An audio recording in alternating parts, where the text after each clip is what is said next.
Pro Group Management. Workers' comp that works for you.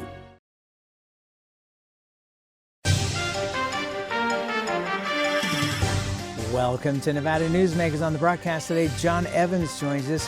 He's the CEO of Lithium Americas, responsible for the lithium project at Thacker Pass. Here for the whole show on all new Nevada Newsmakers.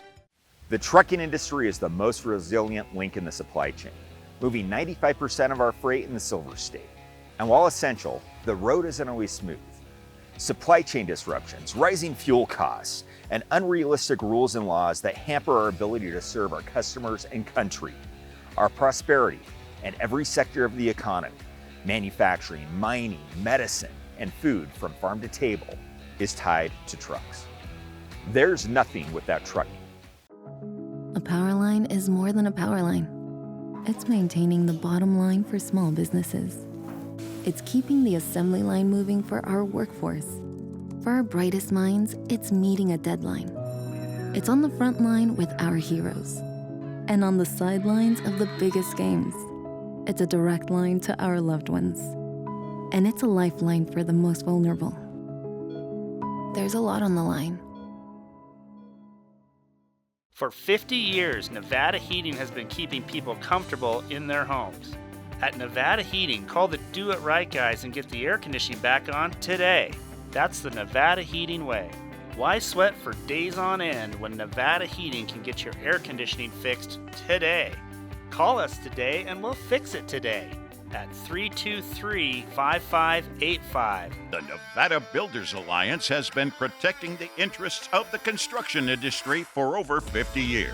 Our programs save members thousands of dollars every year and allow them to provide much-needed benefits to their employees.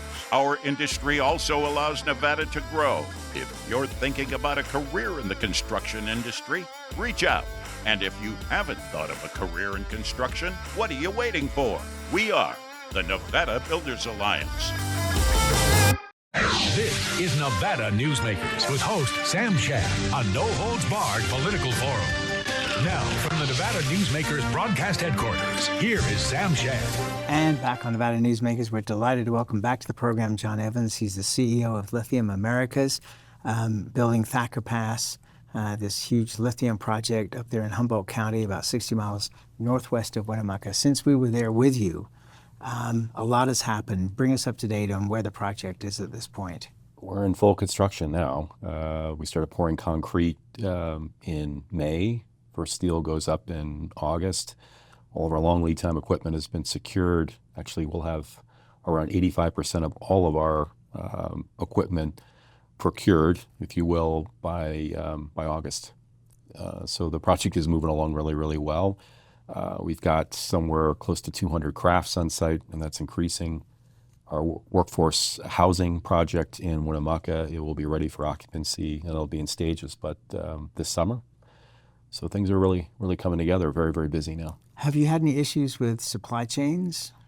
No, we haven't. You and I were chatting before we started. I mean, Bechtel is our EPCM, so working closely with them, because you'll ask me about tariffs, we monitor that every day. We know where everything's coming from.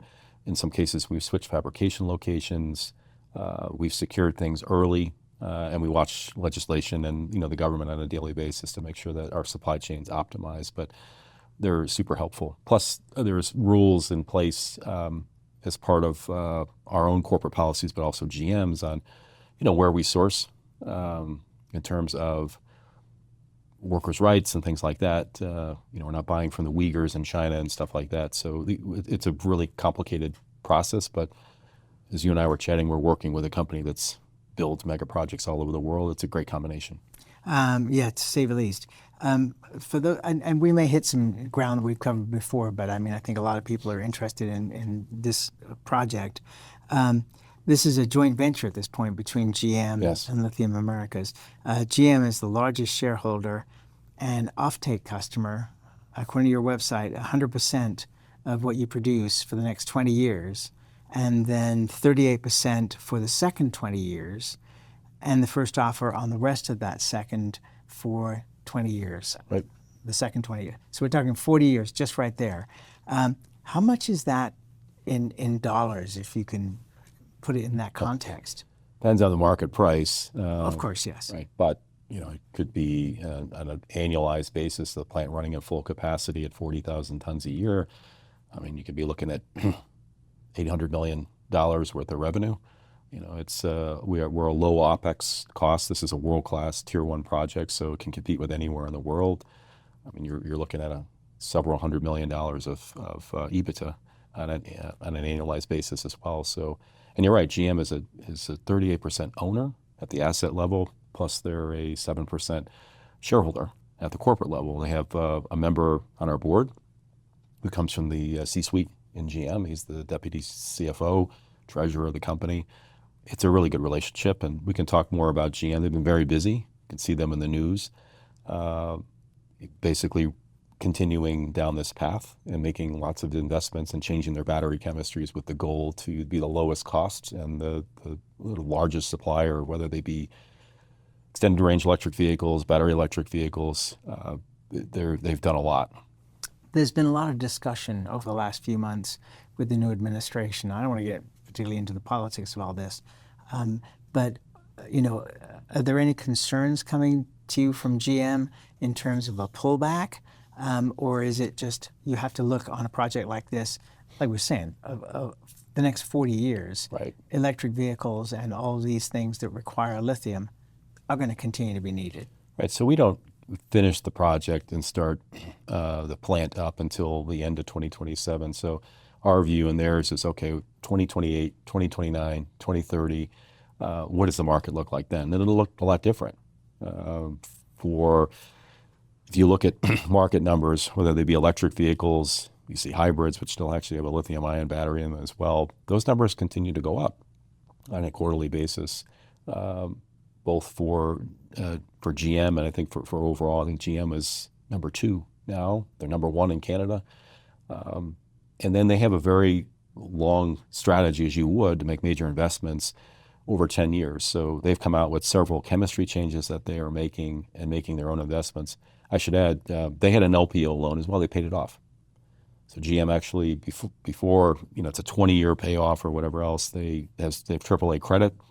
They floated a bond. The reason they did that is they're retooling the facilities in Tennessee to go to different chemistry, lithium iron phosphate, and then also lithium manganese rich cathodes. The LMR, which is the abbreviation for that, is a leapfrog over what China has right now. It has 35% more energy density. GM and Ultium is the largest battery manufacturer in North America right now.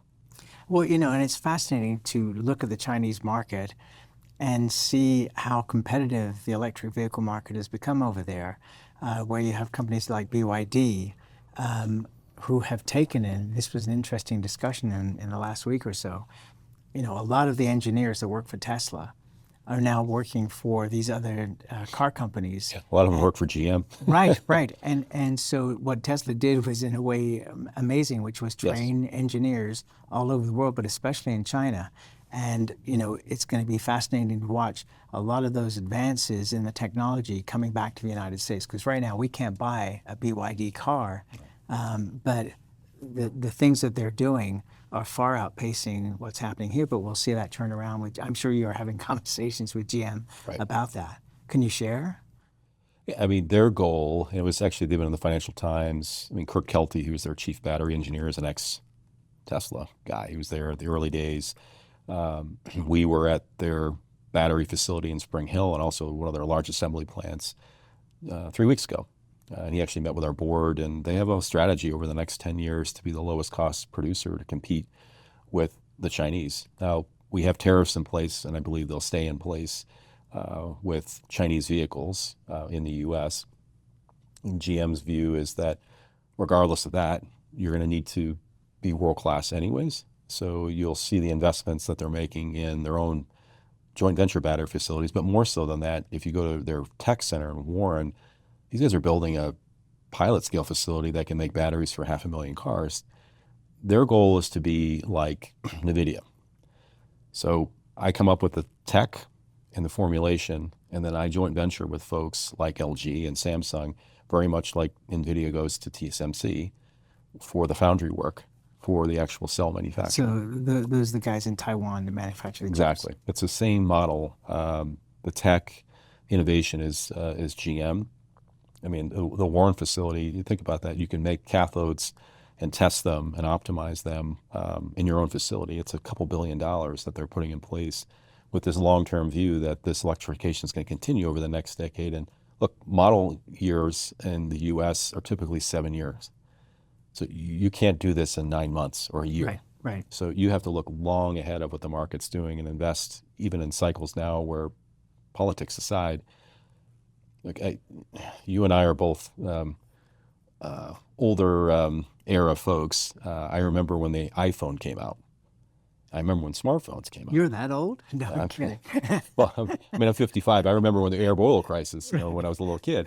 But, the early 2000s, we all had Blackberries and we had cell phones that you could do little texts. And I remember seeing folks, oh, this is crazy. I mean, you think if you ever had a computer in your pocket, you'd want it? I don't need that. Who needs that?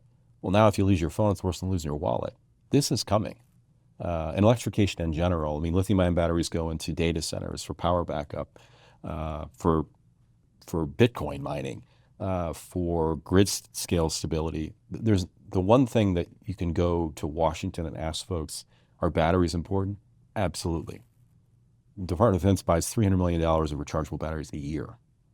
That drone attack that was in the Ukraine, these are all batteries, all these drones. Right. So it's a very important and strategic industry. That's why lithium, rare earths, nickel, copper are so important for us, and it's become a political weapon. Oh yeah, to say the least. And I mean, when you look at the military, what we have done in terms of supplying weaponry to the war in Ukraine and to other locations around the world, we have basically emptied out, not to the point of lacking in security for this country, but we've emptied out the military. We have to repurpose the entire military. That alone is going to consume a huge amount of the lithium that you're going to produce. Yeah, and then lithium, I've heard a lot, well, we're going to have sodium and so forth. Look, I'm an engineer. It's a periodic table. The one element that's hard to replace in a battery is the lithium. We've reduced the amount of cobalt. Cobalt is very small to none in most batteries. Our first cell phones were lithium cobaltate, but you're always worried about cell phones. I have my cell phone caught on fire. Well, that's the cobalt. You went to high nickel. High nickel batteries are long range, but they're the worst thing that you can have when you're trying to develop this sector is fires. So the higher the amount of nickel, the more reactive the battery is. So you saw China do it first. They went to lithium iron phosphate. Tesla did it. And now all you hear about is the lithium iron phosphate, lithium manganese rich. Because if you're going after the market and you're going to sell a $30,000 or $35,000 Equinox, that chemistry allows you to pack batteries into the frame without you go underneath a Tesla, there's an armored box. It's cooled, it's the temperature because it's high nickel chemistry. You can get away from all that. Cars are cheaper, they're less prone to fires, and if they do catch on fire, they're not going to explode like nickel, or if you can puncture the cell, they can have an exothermic reaction. Again, a lot of this stuff, to be honest, it started in the U.S. We invented the lithium-ion battery. Lithium-ion chemistry was here. We didn't do anything with it. The Taiwanese developed it, and the Chinese optimized it, and now it's back. Well, it's also interesting to see what's happening again in China with companies like BYD, where they are building smaller batteries that you can swap out. So you're not sitting there for hours at a charging station. You can actually, and I've been talking about this, for a couple of years, that would be a great concept, like you do with, propane. You take the empty tank to the grocery store and pick up a new tank and walk out. You're not there for 45 minutes or an hour, getting it charged up. And that's already happening with batteries. So you see that happening, within the next 5 years here in the U.S.? I think you're going to see concepts like that, which allow flexibility as well as better charging technology. One of the techs is actually the cable itself. The higher the amount of amperage, you need a different cable to be able to handle that. It's not an off-the-shelf.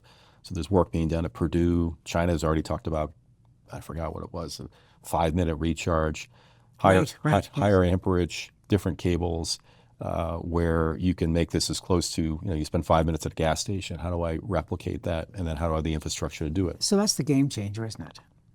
That really is. I mean, as far as, electric cars go, if you can charge within 5 minutes, because, I have an electric car. My wife has a gas car. if we're going out of town, I'm taking the gas vehicle. Right. If I'm in town or around the lake, whatever, I'm going to use the battery car. But if I go to a charging station and I got to put in even 25%, that's a 45-minute charge. Right. That's if the problem. you can now make it to where it's 5 minutes, Right. boom, now the whole world opens up. Right.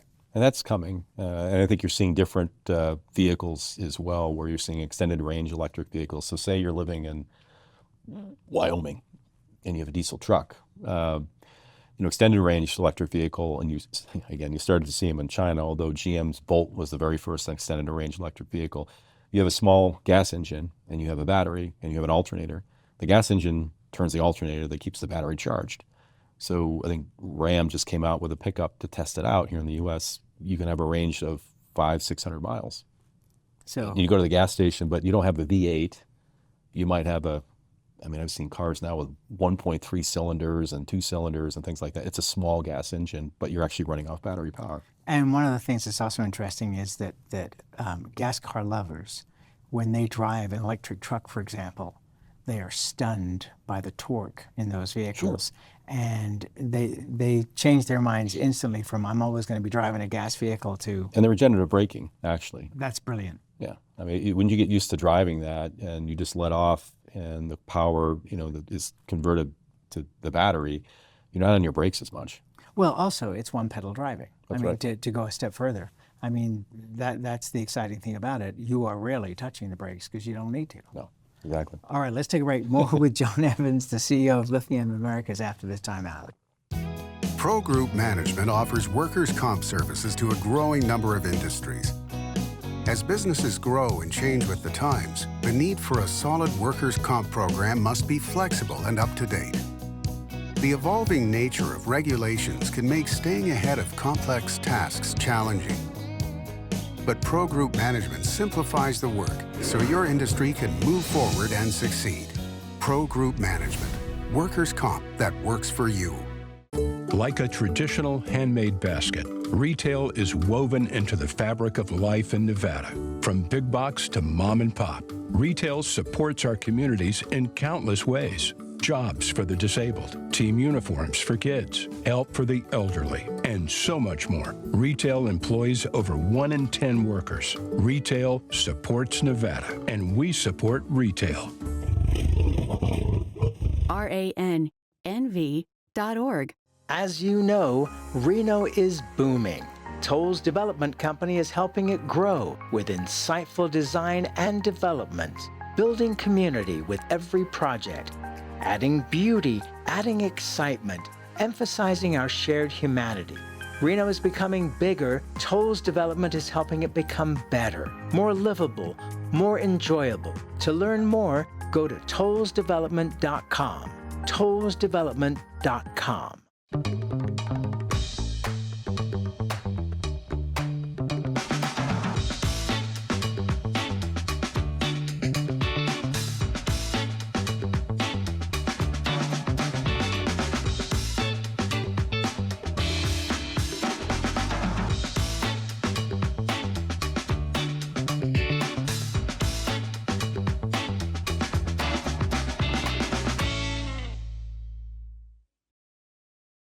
This is Nevada Newsmakers.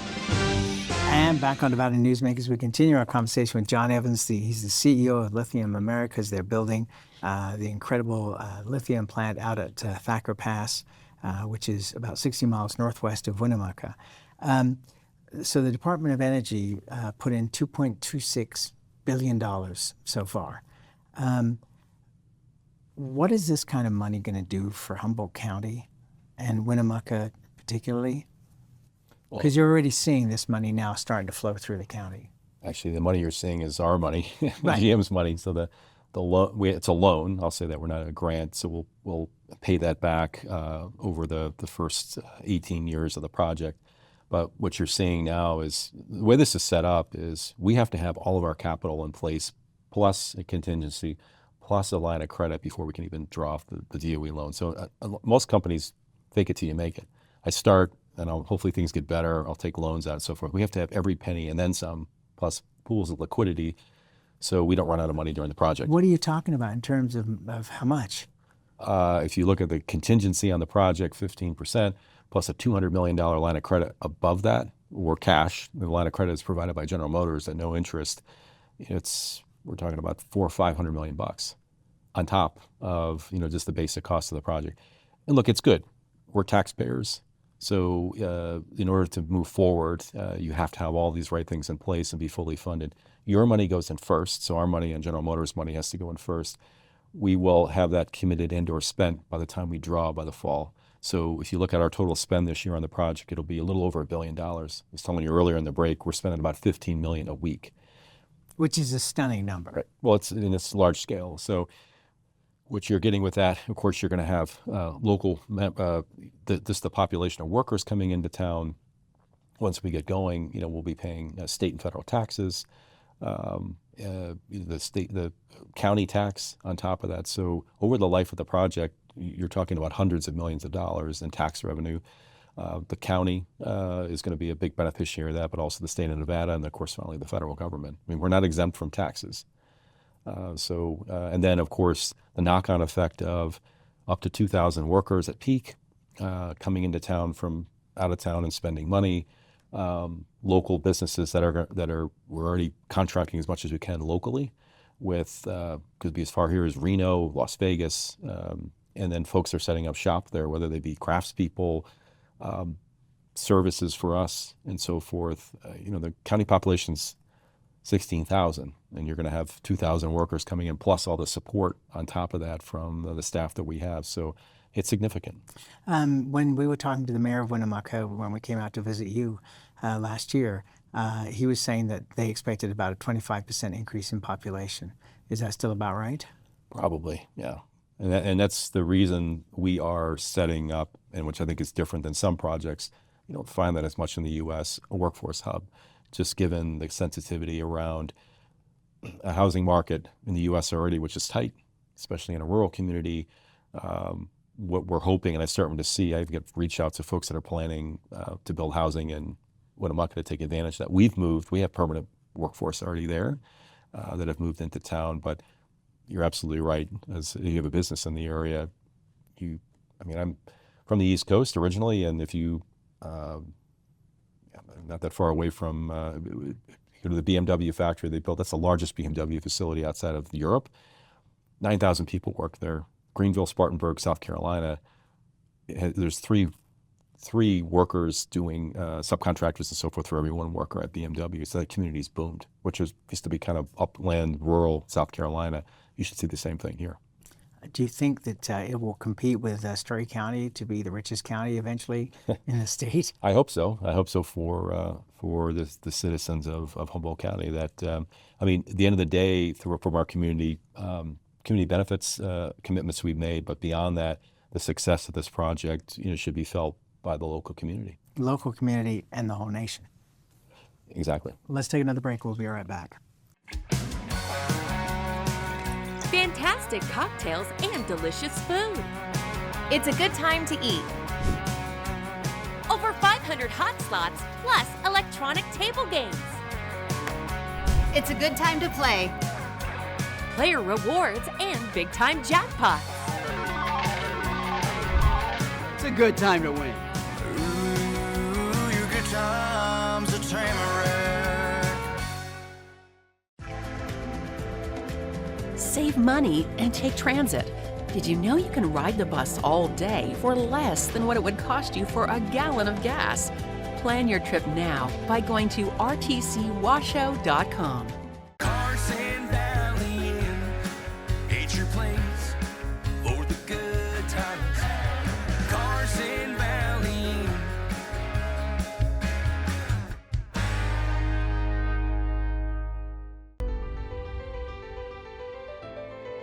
Welcome to Story County, where history meets innovation, and a pioneering spirit continues to shape our future. At the heart of the Tahoe Reno Industrial Center, we power the future with global leaders in technology and manufacturing, driving progress that reaches far beyond our county lines. From advanced manufacturing to tech innovation, our industries are creating thousands of quality careers. fueling a vibrant economy that benefits every Nevadan. But it's more than just growth. Our community is our foundation, supporting families, empowering local initiatives, and creating a place where everyone belongs. Be part of a legacy built on bold ideas and boundless possibilities. Join us in building a brighter future right here in Story County. Story County, helping build Nevada's future.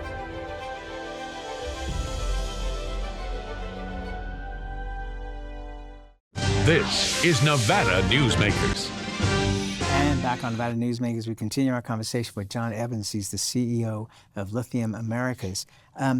We talked about the fact that you've got two 20-year timelines, but actually when I was going through your website, the project is expected to last 85 years. It could go longer. I mean, it depends how much you want to expand. I mean, this asset, the Thacker Pass asset itself, not even to talk about McDermott Caldera, our area is the largest known and measured resource in the world. So it's comparable to the Atacama in Chile.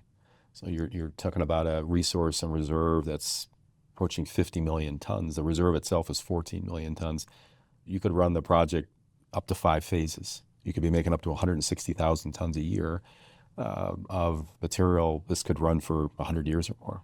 Stunning. And you don't need to go anywhere. It's all within eyesight. You've been to the site. Yes. So because of where it is in that bowl, it's a very uniform deposit. So across the road, south, to the east is all the same. This just means we have to have you come back because I have so much more to ask you about. So thank you for doing this. I always Thank you. appreciate It's a pleasure. And we'll be right back. Each day, the Children's Advocacy Alliance partners with leaders, legislators, and families across Nevada to improve children's health, education, economic well-being, and safety. We recognize Nevada will be no better than the state of its children. Be a part of this change. Be a supporter of the Children's Advocacy Alliance. For more information, go to caanv.org. Welcome to the Ahern Boutique Hotel, where luxury and warmth come together in the heart of Las Vegas. We take pride in offering a one-of-a-kind experience for both locals and tourists. Join us for handcrafted cocktails and an unforgettable experience. Joel's Chop House, the perfect place to savor views of the Las Vegas Strip. Satisfy your cravings at the Ahern Chocolate Shop. No smoking, no resort fees, and the parking is always free. The Ahern Luxury Boutique Hotel is your home away from home. We wouldn't steer you wrong with the gold standard of steaks at Joel's Chop House. Indulge in dry-aged steaks, seafood, Wagyu tomahawks,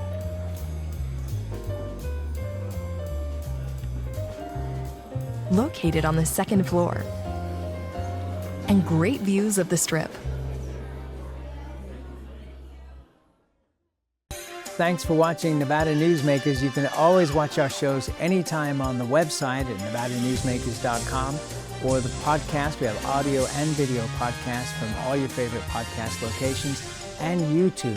Find us everywhere. We'll see you on the next broadcast. Thanks for watching.